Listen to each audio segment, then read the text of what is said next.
Hey guys, welcome to the channel. My name is Akin. Let's talk about UFL.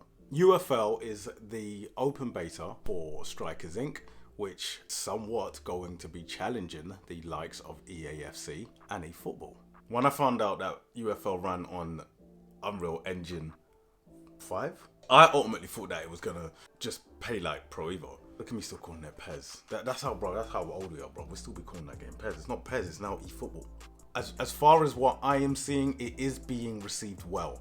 Some people are happy at how it plays, and others are just happy about there being another football game on the market. What I am hoping for is I'm hoping that it's not a bait and switch. My fear is that when it does eventually go fully playable, the microtransactions are going to be absolutely through the roof. I believe when it was originally announced, it cost like £40 million or something in terms of maybe investment, or maybe that's how much it costs to have Cristiano Ronaldo in the game. They need to recoup that money back somehow. All them other companies, they can take a thing or two out of how to actually design a menu with how this game looks. In terms of appearance, it's all been done for a reason. It's been done because of familiarity. Because ultimately, Strikers Inc. and the makers of UFL, they want to bring over the EAFC players. The one thing that they don't want to do is they don't want to design a game, have these players enjoy it, move over and then be like, I can't get used to the system, the controls, the design. It's all too long for me to have to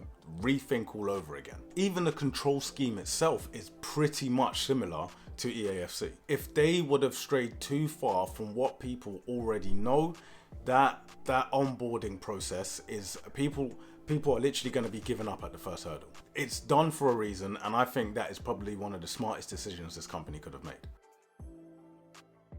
There are issues with, for example, misplaced passes. Sometimes they can be really, really bad. In other football games, you're allowed to use the D-pad still as a way to move players around, but in this game, you can only use the analog sticks. So for players such as myself who are only used to using D-pad, go into analog stick. Maybe it's myself, maybe it's the game, but there are times where the pass is on and they pass it completely somewhere else, and I'm thinking to myself, what the hell is that?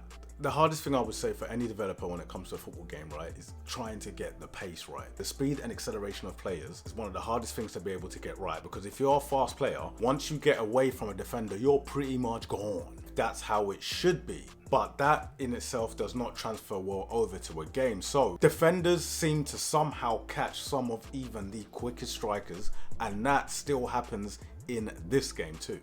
You play these games for immersion, right? You want to feel like you're there. The crowd noise, the sound effects, but the one thing you're going to be hearing the most is the commentary, and in this, it's a bit lackluster. That is the one section where EA has every other game beat, and that is the commentary.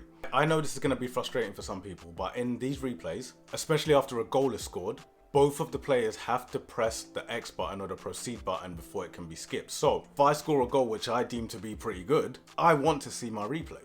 However, devil's advocate is that when someone scores against me, I ain't got time to be waiting. So that's one of them things where I think they should keep that feature in. This is a beta, so ultimately changes are definitely going to be made. The question is what types of changes, because ultimately when you put out an open beta, you're going to have, let's say, hundreds of thousands of people most likely downloaded this game, which also means you're going to have hundreds of thousands of people with different views. How they're going to be able to quantify which views are the ones that they should address and which ones they should leave for maybe at a later date, I don't know how they're going to do, but it's going to be a challenge. As much as people want to compare this game to EAFC, that would be silly. You have to compare this game to eFootball. Don't get me wrong, it plays more like an EAFC, but with it being free to play, it has to be compared with the other free to play game on the market. The only thing is, the game in its early stages is nowhere near strong enough to challenge your EAFCs or your eFootballs. There are going to be some people who turn this game on, play it for 5-10 minutes, they'll turn it off again and be like, you know what, I'm just going to go back to EAFC, go back to eFootball.